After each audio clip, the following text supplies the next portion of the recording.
20 aprel. Әттеген yana doktorxonaga bordim. Bugun odatdagidek emas edim. Hech narsa qilgim kelmaydi. Kasallarni ko'rgim kelmadi. Kitoblarni tutibmi qo'ymadim. Manga bo'lingan karvatlar bor bo'limiga kirib, kasallar bilan so'zlashib o'tirdim. Manga bo'lingan kasal tarixini yozilgan va yana nurg'un ishlarim bor edi. Ham mening karvatimga yangi kasallar kelgan ekan. Ularni ko'rib chiqishim kerak edi. Bularning hech qaysini qilmadim. Qo'lim hech ishga bormadi.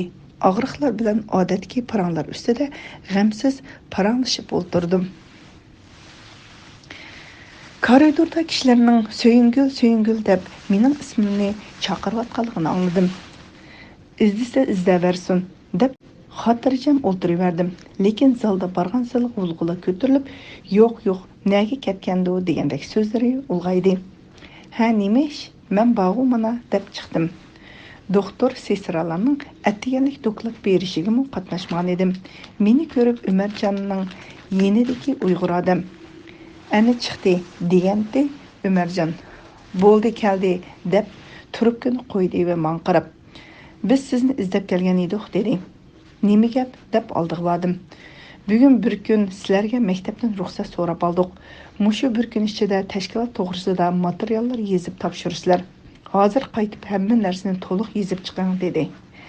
Men gap qilmasdan xaltimni kiyishvatdim. Ular menga qarab, doktorlik sizga qanday yarashadi? Bütün o'quvchilarga qarab chiqdik. Hammadan bak sizga yarashadi ekan. Unda ishlarga aralashmay jim yurib, doktor bo'lib ishlab yursangiz bo'lmasmidi deb qarab qilishdi. Xalatni bo'limga elib kirib qo'yib, yotoqqa qaytdim. Yotoqda hech kim yo'q. Bir oz o'tirgandan keyin nima yozaman deb o'ylandim. Yozgan narsa yo'q edi. Yana bir oz o'tirgandan keyin o'ylandim. Bugun material yezinglar deb vaqt bergan ekan, bu vaqtning cho'qim so'rqi bo'ldi. Yozgan narsa bo'lmagandan keyin berib yozmayman deb qo'yib kelay. Shunda qilib men mudiriyat guruhiga berib, omonlik saqlash bo'limiga kirsam, Umarjon bir odam bilan paranglashib o'tirgan ekan. Meni ko'rib yenidagi odamga keyin so'zlashayli degan edi. U odam chiqib ketdi. Ondan menga burilib, "Ha, nimaga keldingiz? Aytadigan biror ish bormidi?" deb oldimga keldi. Aytadigan narsa yo'q. Hatto yozadigan narsa yo'q. Shunga men bugun hech narsa yoza olmayman. Shuni aytib qo'yay deb keldim dedim. Zodi yozilgan hech narsa yo'qmi? Yo'q. Tashkilot qurishning o'zi hech narsa emasmi? A'zo qabul qilishimi hech narsa emasmi? Mushu narsalarning o'zi yozilgan narsa emasmi?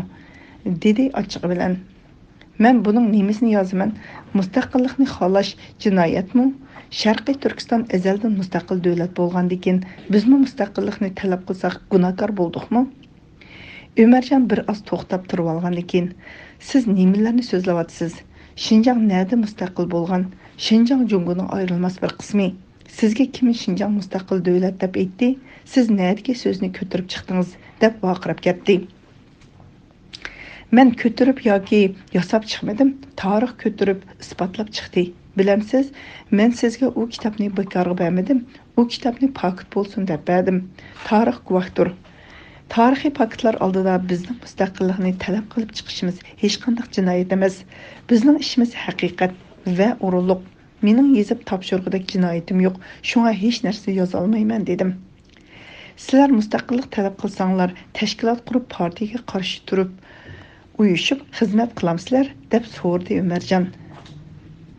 Partiyadan mustaqillikni talab qilib chiqquvchilarga o'ngchi, millatchi deb qalpoq kiygizib, turmalarga tashlab yo'q qildi. Uchuq mustaqillikni talab qilib chiqsak, bizgimi shundaq taqdir bo'ldig'ini bilamiz. Undaq turqliq biz nemishqa uchuq maydonga chiqamiz? Partiyadan mustaqillikni talab qilib chiqquvchilarning ahvoli shu bo'ldi. Endi qurolliq tashkilotlar tashkillik holda kurash qilish orqali mustaqillikni qo'lga keltirish mumkin degan ko'z qarashga keldik dedim. Umarjonning ochiq kelganlikdan butun yuzi bo'ynigacha qizarib, ko'zlari o'tkirilib ketdi.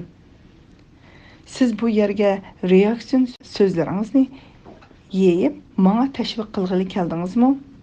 O'yinlab ish qiling. Mushundaq mangsingiz, oqibatingiz nima bo'lganligini bilamsiz? Ha, o'ylandim. Hayatımda duş keladigan og'ir kunlarni ko'z oldimdan o'tkazdim. Agar ajal to'g'ri kelsa, qayerda bo'lmasin, uningga hech qanday chora yo'q. Siz bundaq yengil so'zlagan bilan siz qiz bola ham yosh. Beshingizni og'ir kunlarni o'tkazmak o'ng'ay emas. Siz hozir cho'ng so'zlagan bilan 2 yildan keyin qattiq pushaymon qilasiz dedi. Ömercanning bu so'zlarini menga haqiqiy chin ko'ngli bilan davatganligini bilinib turadi. Yo'q, siz xato o'ylayapsiz. Men hargiz pushaymon qilmayman. Chunki men odam o'ldirmadim. Kishilarga ziyon keltirmadim. Ruhim azoblangudek hech narsa qilmadim. Men faqat xalq erkinligi uchun tirishdim. Biz faqat xalq erkinligi, vatanimizning mustaqilligi uchun kurash qildik. Shunga men hargiz pushaymon qilmayman. Balki bundan 10 yoki 20 yildan keyin siz pushaymon qilishingiz mumkin. Siz faqat Xitoy hokimiyati uchun o'z xalqingiz, o'z millatingizni tutib berish uchun ishlayapsiz. Vazifangiz tugagicha siz yaxshi odam. Vazifangiz tugagandan keyin siz mendanmi yomon odam bo'lib qolasiz. Xitoylar hech vaqt Uyg'urlarni, Sharqiy Turkiston xalqini o'z qo'li bilan tutmaydi. Faqat sizdek o'zining odamlari bilan tutadi. Dedim. Voy, nima deb ketyapsiz? Siz menga tashviq qilg'ili keldingizmi yoki o'lim oldida jon talashgandek jon talashyapsiz nima? Deb vaqirab ketdi Ömercan. Yo'q, men jon talashayotganim yo'q. Jinoyatim yo'q. Qo'rqinchim yo'q. Pushaymonim yo'q deb javob berdim va oxirida uningdan so'radim. Siz Uyg'urmi? Ha, mening Uyg'urligim bilan sizning nima ishingiz? Siz Uyg'ur bo'lsangiz, qaysi vijdoningiz bilan o'z millatingizni Xitoyga tutib berasiz? Yuragingiz azoblanmamdi? Oxiri bizni qo'lga oldi. Hech bo'lmasa ko'nglimdagi so'zlarni qilib olay. Bir kunlarda esiga kelib qolar deb o'yladim-da, qo'rqmasdan so'zlaverdim. Ham bu so'zlarni u odamga deyilganligim uchun bakmo xush bo'ldim. Xuddi o'chimni olgandek his qildim. Ömercan kutilmagan bu so'zlardan hayron qolgandek menga qaradi.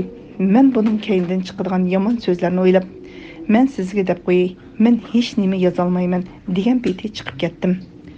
Yotoqqa qaytib berib, yotoqlarni yuvib, tozalab, pokiz ratlab chiqdim. Amdilla ustal oldiga kelib o'tirishimga koridordan birisining kelayotgan ovoz anglandi va kelib eshikni chekdi. Eshikdan yana shu Ömercan kulib kirib keldi.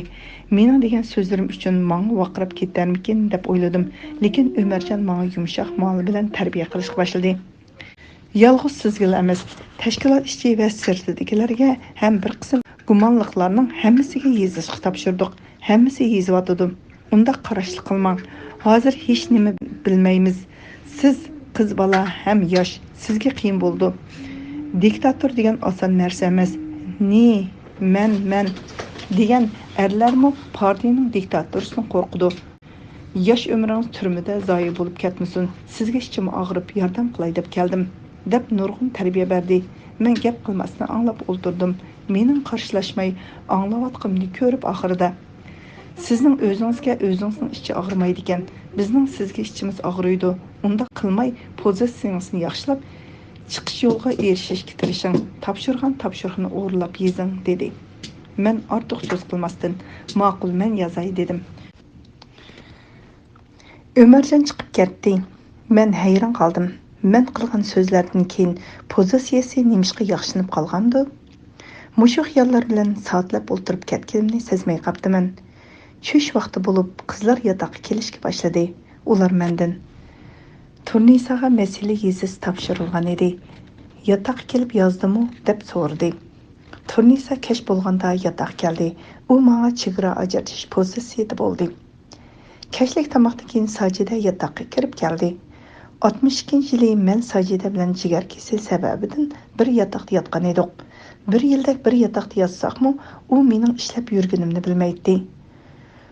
U mendan yoshirib ehtiyot bilan so'zlaydi, lekin bizning ko'nglimiz yaqin edi. Sajida ochiq xarakterlik, sho'x va aqlli qiz edi. Mening mijozim eg'ir bo'lgani bilan ikkimiz chiqishib o'tdik. Tashkilot ahvollarini Halima orqali Sajidaga yetkazib turdik. Men sening ahvolingni bilgim kelib, mushu vaqtimni oran chiqarib kirdim. Bugun menga masala yezib topshirishga buyurgan edi. Yezib olib berib keldim. Sen qanday qilding? So'rdi u. Men yozmadim. Sajida, men baribir ketaman. Bular hech vaqt qoldirmaydi. Hech bo'lmaganda maktabdan haydab, yezlarda rejimga ilishi mumkin. Endi menga yaxshi kun yo'q, lekin hammaga ideyamda tayyorlik qilib qo'ydim. Yolg'iz beshim bilan nelardan bo'larman degini. Sajida yugurib kelib meni quchoqlab, "Söyün, men sen bilan birga bo'laman. Bo'ldi, ikkimiz nima ko'rsak tan ko'rayli" degunicha yig'lab ketdi. Men Sajidaning bundaq yaxshi yurgini hech narsaga tan qila olmayman. Men bundaq yaxshi do'stimning borligini o'ylaganimda o'zimni cheksiz baxtli his qilaman. Bundaq yaxshi do'stim bo'lishi kishi uchun zo'r baxt. Sajidaning keynidan Oblis kirib keldi. Oblis maktab tashkiliy tarafidan chaqirtilib, masala topshiribdi. U so'ralgan savollar va nimalarni deganlarni menga aytib berdi va menga "Sen shundaq deb yoz" dedi. Men gap qilmadim. U yana so'zini davomlashtirdi. "Ha rost, tunugin derazadan qarab tursam, seni chaqirtib elib chiqib ketyotdi. Uyga bordimi?" Men Oblisga tunugin bo'lgan ishlarning hammasini so'zlab berdim va bayroqni ilib uningga ko'rsatib, "Men bayroqni saqlayman. Keyin biz sog'-salomat ko'rsak, Xudoyim buyursa biz o'ylagan maqsadimizga tirishib yer yuzida mushu bayrog'imizni lapildatamiz" deb kuldim. Albatta shunday qilamiz. Shu kunlarni ko'rishga Alloh o'zi nasib qilsin. Biz ko'rolmasakmi, bolalarimiz ko'ralsaydi, dedi Oblis. Rost, sen tunugin menga 2 oy burun ko'ydirib o'tgan degan eding, nimishqa menga yolg'on aytding? Oblis, rostini aytsam men sanga ishonmay, qo'rqib demagan edim. Bu ishni zodi kim pash qildi? Bu hammamizga qorong'u. Shuning uchun hech kimga ishonmay qoldim. Tova, men shunda qilarmanmi? Menga ishonmamsan? Odamning ba'zi vaqtlarda o'ziga ishonmaydigan vaqtlari bo'ladi, dedim. 21 aprel yakshanba. Tunugin kash ko'ngantim kadri turdi, yotoqqa kirib menga. Әтә yakshanba kuni shaharga berishinglarga bo'lmaydi. Endi ruxsatsiz hech yerga bormaysizlar. Bir yerga borsanglar tashkildan ruxsat so'rab borsizlar, dedi. Әтә mening doktorxonada dejurni kunim. Doktorxonaga bormaymanmi?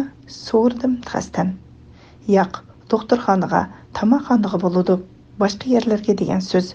Bu maktab tashkilotining uqtirishi, qonun degan o'ynashadigan narsa emas, deb ochiqlagandek bo'lib chiqib ketgan edi. Shamshi Jamol, "Viyay jinimadash, uning bu gapiga ko'nglim hajab yomon bo'ldi. Qanday qilarmiz endi?" deb yig'lab ketdi. O'zimning ko'nglim yomon bo'lib turg'ash, "Yig'lama do'stim, boshqa kelganni ko'ramiz" deb uningga tasalli berdim. Doktorxonaga berib og'riqlarni biror qurib ko'rib chiqqandan keyin kasal tarixi yozmoqchi bo'lib, qo'limga qalam olgan bo'lsam-mu, bu menga ortiq ishdak bilinib yozg'im kelmadi.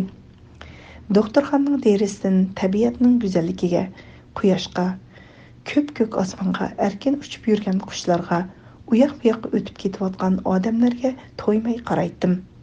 Bundan keyin hamma narsa o'zgarib, bundaq chiroyli ko'rinmaydigandek bilinadi. Shu vaqtda Shamshi Jamol ansirgan peti oldimga yugurib keldi. "Qandaq bormisan? Nima qilib o'ltirsan?" Bir kichik mashina kelib sizlarning eshik oldida to'xtagan edi. Yuragim chiqib ketay dedi. Zalning ichi bilan yugurib keldim. "Shukri bor ekansan" dedi. Shamshi Jamol birdam o'ltirib ketib qoldi. Bugun turnisamu dejurni edi. U meni ko'rsa mendan qochib, ko'rmasga selib o'tib ketadi. Meni ko'rsimi xuddi men yo'qdek e'tiborsiz qarab shu yerdan tez ketishga tirishadi. Bu mening eng yaqin do'stimning biri edi. 22 aprel dushanba. Tushda yotoqqa kirsam, Shamshi Jamol yolg'iz o'ltiribdi. Boshqalar tamoqdan qaytmadimi? So'rdim men yotoqda hech kimning yo'qligidan ajablanib. Shamshi Jamol ko'ngilsiz holda bugun Nurnisa Ro'zini, Nurnisa Yusufni va yana bir qancha aktivlarni chaqirtib, ma'muriyat ishxonasida yig'in ochgan o'xshaydi. Turnisadan so'rsam, menga hech nima demadi. Bugun bir ish bo'lib qolarmikin deb ansirab o'ltirman. Kechasi uyqum kelmay, kunduzi ko'nglimning oromi yo'q deb yana ko'ziga yosh oldi. Shamshi, ko'nglingni buzma. Hayot bo'lsaq, hamma narsa o'tib ketadi deb kuldim. Musha ishlar o'tirib chiqqandan buyon men oshxonaga chiqib boqmagan edim. Qizlarmi? Bo'ldi, sen oshxonaga borma. Biz sana elib kirayli, hammamiz yotoqda o'ltirib yeyli dedi. Shundan buyon yotoqda tamoq yedik. Tamoqdan keyin qarsam qizlarning ko'nglining oromi bo'lmag'achqimikin yotoqni tozalashga qo'li bormagan o'xshaydi. Yotoq paskinni bo'lib ketgan edi. Uningga mening ichim pushib, yotoqlarni tozalab, taxtaylarni yuyib, surtib, chiniqqachlarni yuyib tozaladim. Suvxonaga berib issiq suv elib kelib, bosh ko'zimni yudim. Yotoqqa attir sepib, xush puratdim. Men tushda yotoqqa kelganda Nurnisa Rozi bizning yotoqning oldidagi koridorning balkonida turgan edi. Shuncha vaqt o'tdi. Men nurg'un ishlarni qildim. U texcha shu yerda turadi. Bu yerda nima qilib turibotgandi deb gumon qilib qoldim. Xalatlarimni ilib doktorxonaga boray deb chiqsam, u oldimga yugurib kelib, "Nega borsan?" deb so'rdi. "Darsga borman" deb javob berdim. "Seni darsga bormay tursin, bir oz ish bor" dedi. Uning bu so'zidan bugun bizni qo'lga olgan o'xshaydi deb o'yladim va yotoqqa qaytdim. Yotoqda Shamshi Jamol bilan Turnisa tushdan keyin uxlaymiz deb turgan ekan. Men ularga bugun bizni qo'lga olgan o'xshaydi dedim. Turnisa gap qilmasdan oldirab karvotaga berib yetib oldi. Men bütün narsa keraklarimni yig'ishtirishga boshladim. Turnisa menga qarab har bir harakatimni kuzatib o'tiradi. Narsa keraklarimni yig'ishtirib bo'lishimga yotoqqa G'ubur Rahim, Nusrat, G'ozjon, Hayib, Umarjon, Nurnisa Rozi, ikki xanzu o'quvchi va men tonimaydigan yana bir necha xanzular kirib keldi. G'ubur Rahim menga qarab, bugundan boshlab sizlarni rejimda tutib turib, masala topshirg'izimiz. Bu sizga uqtirib qo'ydigan bir narsa. Sizga Nurnisa Rozi, Nurnisa Yusuf va bu ikki xanzu qiz o'quvchi qaraydi. U xanzu qizlarni ko'rsatdi. Har qanday bir ishqa tegishli o'rinlarga mushu qizlar bilan birga borasiz. Yolg'iz bir qadammi mangmaysiz. Oshxonaga bormaysiz. Tamoqni mushular sizga ilib keladi. Uqdingizmi? dedi va orqadinlar. Ikkinchi bir ish. Hozir sizni aqtirmiz. Chunki siz materiallarni to'liq topshirib bermadingiz. Shunlashqa sizni aqtirishga tegishli bo'lib qoldi. Bu Gungantingning buyruqi bilan elib berildi. Hech qanday qarshilik qilishingiz bo'lmaydi. Siz o'zingiz xansu qizlar yotiqqa chiqib tursiz dedi. Bo'ludi dedim va yotoqdan chiqdim. Turnisa bilan ikki xansu qiz meni boshlab yotoqdan chiqdi. Biz xansu qizlar yotiqqa kirishimiz bilan yotoqning derisini yepib pardani tushiribdi. Derisini ichinglar deb berib derisini ichibdim. U uchisi tangla yugurib kelib derisini ochqil bo'lmaydi deb derisini yepishga boshladi. Meni hozir turmaga solg'in yo'q. Qachon meni turmaga tashlasa, ondan mening fikrim yo'q. Bo'lmasa derisini ichinglar dedim va derisini ichib ustiga chiqib sirtqa qarab o'tirdim. Chunki men qorong'ulikni faqat yaxshi ko'rmaydim. Kechada chiroq o'chgandan keyin deriza pardasini ichib etib yotatdim. Uning ustiga xansu qizlarning yotiqi qalaymiqan ham sesiq puraydi. Bundaq paskinchilikqa da ko'nglim ilishib oran o'ltirsam, ular derizini yapimiz da'vatmamdi. Ikki xanzu qiz mening yonimga kelib qarab turdi. Turnisa yugurib chiqib ketib, birdamdala Nusratni boshlab kiribdi. Nusrat kiribla, sening amdi qarshilik qilib mojaro chiqarishingga yo'l qo'yilmaydi. Derizini tushib, derizini yap, deb meni so'rab tushirmoqchi bo'lib yonimga keldi. Kat, menga yaqin kelma. Men texi qonun bo'yicha qo'lga ilinganim yo'q. Mahbusga tutgan pozitsiyani menga tutma. Nusrat sening menga sen pan deb vaqirab muomala qilishingga haqqing yo'q deb burilib derizini sirtqa qarab o'tirdim. Nusrat amalsiz chiqib ketdi.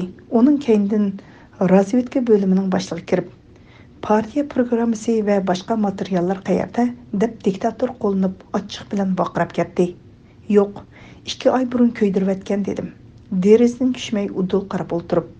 Yolg'on, sen 2 oy burun ko'ydirmading. 18 aprel kuni tushda sen nerede bo'lding? Ishki kasal 3-palatasining laboratoriyasida bo'ldim, dedim, ko'zimni yummasdan xotirjam holda o'zimni erkin tutishga tirishib. Sen yolg'on aytyapsan. Sen bularning ichidagi eng ziyrak, eng quvsan. Bizni aldamoqchimisan, texi? Bizni alday olmaysan. Rostdan ayt, deb qattiq vaqirab ketdi. Men yana xotirjam o'tirib, rost shu 2 oy burun ko'ydirgan 18 aprel kuni laboratoriyada bo'ldim. Ishonmasanglar tekshirib ko'ringlar dedim. Keyin u razvedka bölümünün boshlig'imi bir muncha vaqirib qo'yib chiqib ketdi. Angacha soat 7 bo'ldi. G'ofur Rahim boshliq bir qancha kishi meni axtarib hech narsa topolmagandan mushu yerda turib turing. Sizga yotoq hal bo'lgandan keyin o'rin ko'rpalaringizni ko'chirib chiqsiz deb chiqib ketdi. Yana birdamdan keyin kirib meni siz Nurnisa Yusufning yotiqida yeting deb meni ularning yotiqiga akirib qo'ydi. Kechlik tomoqdan keyin bizning qaror bilan Sojidaning qaroridagi o'quvchilarni ma'muriyat binosining zaliga yig'gan edi. Ular kech soat 11 da qaytib kelishdi. Ular bilan birga Nurnisa Yusufmu menga bir qacha suiqash ilib kirdi, lekin mening tomoqni yegim kelmadi. Tomoqni nimishqa yemay o'ltirsan, dedi Nurnisa va tomoqni mening oldimga qo'yib qo'ydi. Hozir tomoq yegim kelmayotidi, yemayman dedim. Undaq bo'lsa nima yeysan? Bo'lsa bir china issiq choy ishkim bor. Men sana hozir choy ilib kiray deb Nurnisa chiqib ketdi. Nurnisa majlisdan kirib keldi. U meni ko'rib, "Voy So'yin, nemishqimi shunday qilgansan? Nemishqimi o'zinglarning kelajak baxtinglarni o'ylamaгаnsizlar? Ota-otaning fikrlaringni nemishqa o'ylamading? O'z baxtingni nemishqa o'zing nobud qilding? Endi qandaqmi bo'lar?" deb ichinib ketdi. Men uning bu so'zlarini chin dilidan davatqanligini bilib tursammi, o'zimni uningga ko'ngilsiz ko'rsatmaslikka tirishib, uningga qarab tabassum qilib qo'ydim. "Nisa, men albaxti uchun o'z baxtimni, xalq erkinligi uchun o'z erkinligimni yo'qotsammi, pushaymon qilmayman. Chunki men el uchun bir nafas olsam, men o'zimni baxtli deb bilaman. Men hargiz o'zimni baxtsiz deb o'ylamayman. Birli yeri men faqat doktor bo'la olmayman. Men o'zimni turmush institutida o'qiyapman deb bilaman. Ham bilim, ham turmush o'rganaman. Ko'p kishilar bilan tanishaman. Yaxshi yomonni ko'raman. O'lmasam bularning hammasini o'tib ketadi. Alloh buyursa qaytib chiqaman. Buning nima yomoni bor? Men o'z hayotimda el uchun bir ish qilgim keladi. Biroq bu qitim hech narsa qila olmadim. Lekin qo'lga ilinishimizmi xalqqa mustaqillikning bir tashviqoti bo'lib qolar. Alloh buyursa ota-onamni meni kechirar deb o'ylayman. Ularning mendan boshqa yana bolalari bor. Viyay So'yingul, hajab gap qilding-ku, ko'nglimga do'lqin yasading. Senda cho'ng bir kuchning borligini sezdim. Men sana ishonaman. Sen hech narsa bo'lmay qaytib chiqsan. Men sana qo'l qo'ydim. Mening sening haqiqiy do'sting ekanligingni unutma, dedi. Yo'q, unutmayman. Sen mening rostla haqiqiy do'stimsan, dedim. Ikkimiz kulishib quchoqlashdik. Men uningdan "Dokladda nimalarni dedi, kimlarni rejimga oldi?" deb so'radim.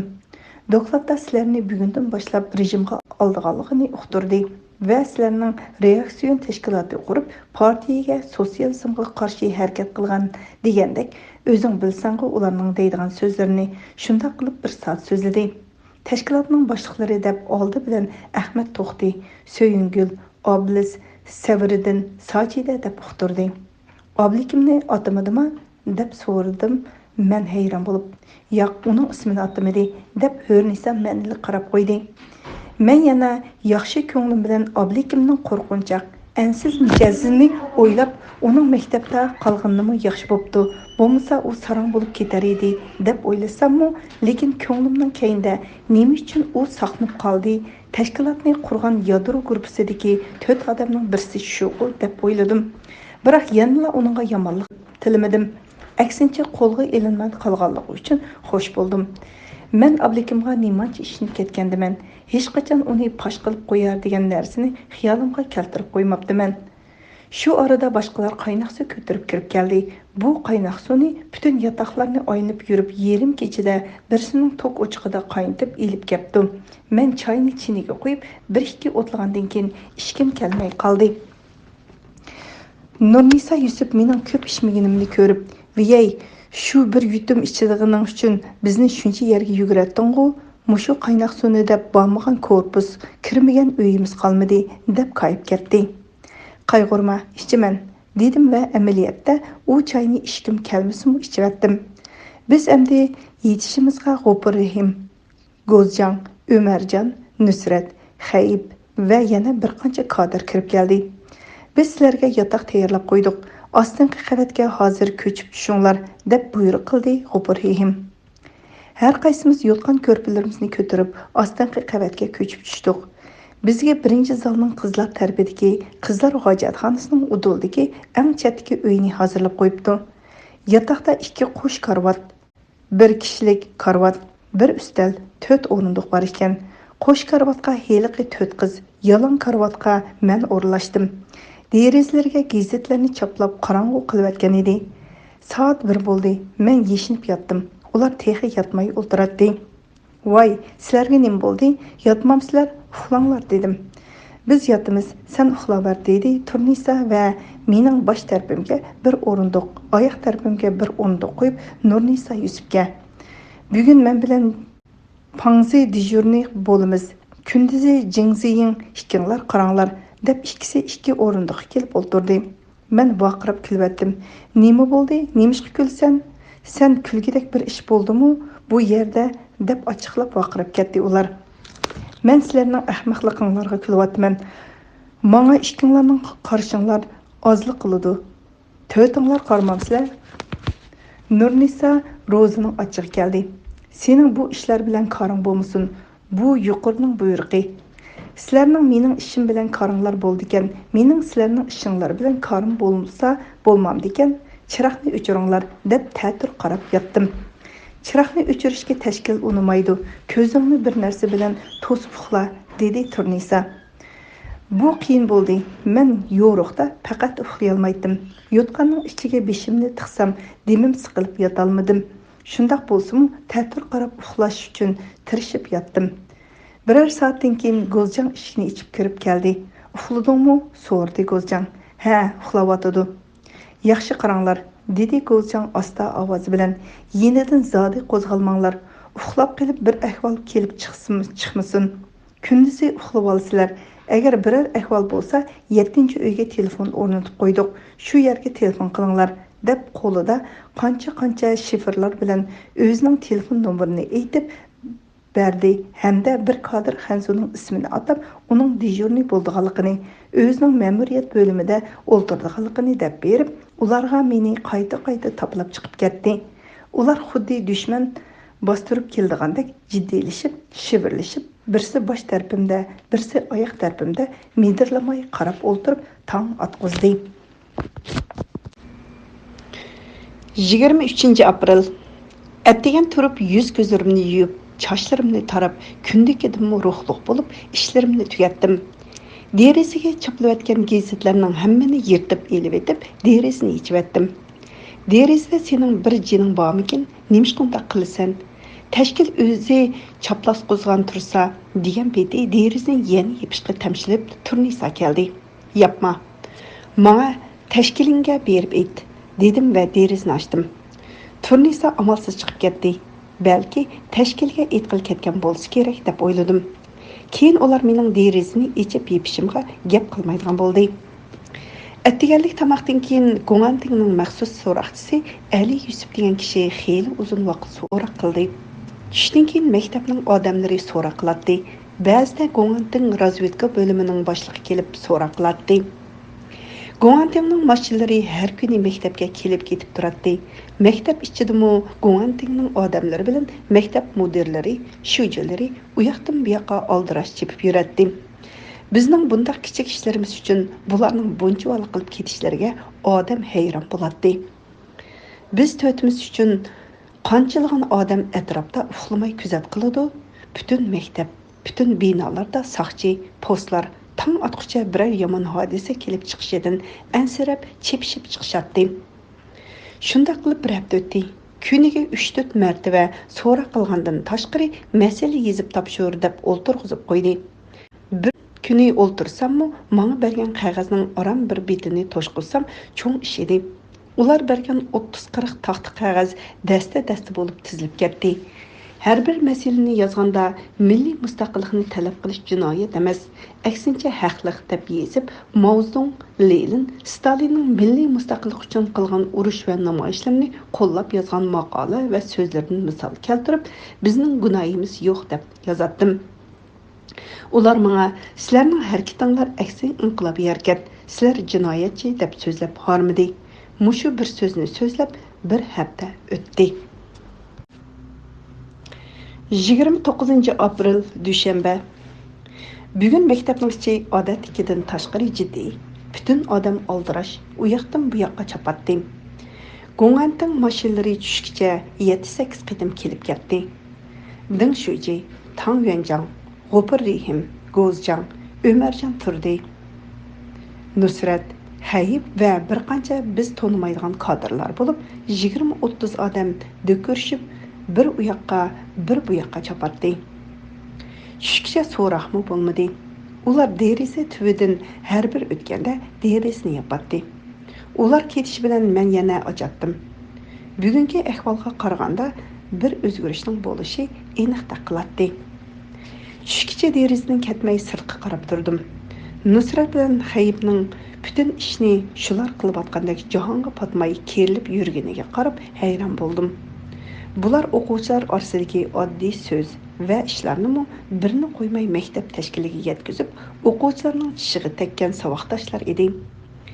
Yana bir turkum aktivlar uchun bu ularning ko'ngil xo'shi, jini huzur topqidek ish bo'ldi. Tushlik tomoqdan keyin kunduz odatim bo'yicha karvatda yotgan edim. Ko'zim uyquga ketgan ekan. Menga tonish bo'lgan heliqi go'ng'anting qora mashinasining ovozini anglab chaqqan turib derazaga qarsam, bizga qarab ikki jip mashina qatorlashib kelyotdi. Bizni elib ketgili keldi dedim. Xiyoling bilan ton pishmasangchu, dedi Nurnisa Rozi. Men uning so'ziga diqqat qilmasdan mashinaning nega borligini bilgim kelib, Turnisaga "Jura, tahoratga berib kelaylik" dedim. Zalg'ala chiqamdiq yoki sirtkiga chiqamdiq deb so'rdi u. Mening albatta sirtqa chiqim kelib turgan bo'lg'ash, gap so'zsizla sirtqa qarab mangdim. Bugun zalning ichimi ajoyib surlik ko'rinardi. Kadrlar u yoqdan bu yoqqa yugurishadi. Har holda oxirgi minutlar bo'lsa kerak deb o'yladim. Oldimizdan Nurnisa Yusuf yugurib kelib, ikki qo'lini planlatib, sirtqa chiqishga bo'lmaydi, zalga beringlar deb vaqirdi. U vaqirgan siri qora nigirdak terisi texmo qartab yuziga qora surtib olgan olvastadek sat ko'rindi. U o'zini xuddi Go'ng'antingning mahbuslarini boshqaradigan kadrlardek his qildimi, vaqirganda ovozi xuddi Gundubayning ovozidek anglab ketdi. Biz kaynimizga burilib, ikkinchi qavatga chiqadigan chatdagi palambaydan ikkinchi qavatga chiqayotgash derazaning aynigidan talaga qarsam, bizning yotoq korpusning eshigi oldida heliqi men ko'rgan Go'ng'antingning ikki qora jip mashinasi turardi. Derazadan taloq qarab turgan o'quvchilar meni ko'rib, tanq etib qoldi. Maktab hayotimning oxirgi minutlari mushu palambaydan oxirgi qitim minishimdi deb o'yladim. Palambaydan ushqandek ikkinchi qavatga yetib chiqdim. Turnisa menga yetisholmay, "So'yingil to'xta" deb vaqiraydi. Chunki u ham egiz, ham semiz bo'lg'ash, ko'rinishda cho'ng o'quvchidek ko'rinardi. U palambaydan chiqib bo'lguncha men aylanib qaytdim. Qaytishimda derazadan qarsam, heliqi mashinaning birsi ketib, birsi qapti. Qolganlarni elib ketgan bo'lsa, endi navbat menga keldi deb o'yladim. Yotoqqa kirgandan keyin xaltimning yanchuqini bekorlab, xalatni Turnisaga berdim. U gap qilmay oldi. Men ushaq-tushaq narsalarimni yig'ishtirib, sumkamga soldim. Yanchuqimda 12 so'm pul va 2 metr raq belti bor ekan, uni ularga berdim. Halimaga berib qo'y, uydagilar kelib qolsa, berib qo'yasizlar. Uydagilar kelsa, ularning ko'nglini yasab, yaxshi qarab qo'yinglar dedim. Sen u ishlardan xotirjam bo'l, dedi Nurnisa Yusuf bilan Nurnisa Rozi. Narsa keraklarimni yig'ishtirib bo'lgandan keyin o'rin ko'rpamni yig'moqchi bo'lib turatdim. Unda qilma, So'yin, bizga gap keldi. Biz oldi bilan so'rab ko'raylik deb Nurnisa Yusuf eshikni ochdi va ularmi kelib qoldi deb qaytib kirdi. Zalda 50-60 odamning oyoq ovozi anglandi. Men yig'ayotgan o'rin ko'rpamni qo'yib, ularga qaradim. Eshikdan orqa-orqadan odamlar kirib uyga sig'may ketdi. Patmag'anlar zalda turdi. Hammasining chiroylari shunchalik surlik bo'lib, odam yeygandek qilib turardi. Uzun yil savoqdosh bo'lib, birga o'qigan Nusrat, Hayiblarning chiroyi Go'ng'antingning kadrlarining chiroylaridan xavfli edi. Xuddi hozirla etilib kelib odam bo'g'izliqli tayyor bo'lgandek ko'rinadi. Bularning maqsadi albatta mushu fursatdan foydalanib, o'zini ko'rsatib, rahbarlikka yaxshi ko'rinib, biror o'ringa ega bo'lishga tirishayotganligi bilinib turadi.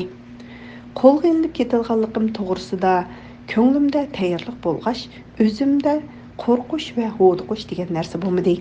Aksicha o'zim kuchlik va ulardan egiz bo'lib ketgandek bilindi. Bu ishlar hech qancha ish emasdek beshimni egiz ko'tarib, gavdamni kerib turganimni sezdim. Maktab amalliq saqlash bo'limining boshlig'i Guantingning qo'liga elish hukm qog'ozini o'qidi. Masalani yaxshi topshirmay, johillik qilib o'z jinoyatda chin turib olganligi uchun Guantingning qarori bo'yicha masalani topshirib elib bir taraf qilish uchun to'xtatib turdi degan mazmunda edi. Tushundingizmi yoki tarjima qilib beraymi deb so'radi turdi. Bo'ldi, tushundim dedim. Angacha Turnisa Rozimu narsalarni elib tayyorlik qilib bo'ldi. Turdi buningga qo'l qo'ying deb bir qog'ozni surli qiyofatda menga uzatdi. Qog'ozni elib ustal ustiga qo'ydim. Qo'limga qalam elib arabcha ismimni yozdim. Ondan xitoycha yozdim. Oxirida ruscha yozib 3 yerga ismimni yozib chiqdim. Bu nima qilganingiz dedi Turdi qog'ozni elib. Aniq bo'lsin deganim dedim men kulib turib. Undaq bo'lsa narsalarimizni eling deb baqirdi Turdi. Men o'rin ko'rpalarimni o'rab bo'lguncha shuncha odam birdamning ichida narsalarimni ko'tarib elib chiqib ketdi. Men menish oldida. Mening qora shirg'a chopinim qayerda? Shu chopinimni elib kelinglar dedim. U chopinning yotoqda edi. O'quvchilar eshiklarini taqib majlisga chiqib ketdi dedi Turnisa. Nega kassimu men shu chopinimni elib ketaman. Heliqi meni kuzat qilgan 4 qiz har tarafga yugurib ketib, birdamdala chopinimni elib keldi. Men chopinimni kiyib, tugmalarimning hammini etib, ustlarimni birar qurib, olqonlarim bilan qiqib qo'yib, ondan qadamimni ruslab, asta qadam bilan yotoqdan chiqdim. Mening keynimdan bu odamlarmi guldirlashib bilmangdi. Ishik tuvida Sajidaning qarordagi aktiv bolalarmi qarab turgan ekan. Bu to'rtimizni rejimda tutgan barliq o'quvchilar yig'ilgan ekan. Bizning yotoqdan boshlab har qadamda birdan post qo'yilgan. Bütün zallarda, palanpaylarda, ishik tuvilarda, cho'ng yo'llarda, do'qmishlarda, kulib oldida, darvoza tuvida tizilib turgan postlar surlik chiroylari bilan turadi. Shuncha postning bo'lishiga qaramay o'quvchilarmi oz emas edi. Bütün yerda meni ko'zlari bilan, hatto chiroyli so'zlari bilan uzitib turadi. Ashu mehribon saboqdoshlarimning menga cho'nqur hesdashlik bilan qarashlari, mehri shafqati menga zo'r kuch-quvvat va ilhom bo'ldi. Men ular bilan ko'zim orqali xo'shlashib mangdim. Ba'zilarning ko'zdan issiq do'stlik yeshini tutolmay, olqini bilan yuzini surtib turganini ko'rib, ularga o'z mehrimni ko'rsatib kulib xo'shlashdim. Mashinaning oldiga kelganda Anvar Jakulining kichik mashinasi kelib to'xtadi. Tugidimi deb so'radi Anvar Jakulin mashinadan tushib. Ha, eng oxirgisi mushu deb javob berdi, turdi va ikkisi so'zlashib qoldi. Men maktabning har tarafidagi o'quvchilarga qarab chiqqandan keyin mashinaning oldida to'xtadim. Ham u ikkisi so'zlashib bo'lguncha bizmi kutib turdik va menga anglatish uchun qasdan hozir hammanglar tezlik bilan klubga beringlar. Anvar Jakulin uxtirish qilib yig'in ochadigan dedi. Turdi kelib jip mashinaning eshigini ochib menga qarab mashinaga chiqing dedi. Men mashinaga chiqdim. Turdim chiqib o'tirdi. Nurnisa Yusuf mashinaning eshigidan beshini itqib, menga yana markazim, lenzimlar bilan nasihat qilib so'zlagan edi. Turdi eshikni yopdi. Mana bu mening maktab hayotimning oxirgi minutlari edi. Ko'zni yumib ochqicha biz maktabdan chiqib uzab ketdik. Mashinaning to'mir derisidan ko'chalarga qarab o'tirdim. Turdi so'rdi. Siz o'zingizni qanday his qilyapsiz? Menma bir institutdan yana bir institutga o'qishga ketayotgandek hissiyatda bo'lyapman. U qanday institut bo'lsin? Bu degan turmush instituti. Ha, deb turib qoldi Turdi va yana bir o'ylaganda to'g'ri. Bu turmush. Siz qiziq ekansiz. Yurgan yigitingiz bormi? Yo'q. Turdining boyqi chiroyi va ochiqimi yo'q edi. Sizmi boshqa qizlardek yaxshi yigitlar bilan yurib, o'qishingizni o'qisangiz qanday yaxshi bo'ladi, ha?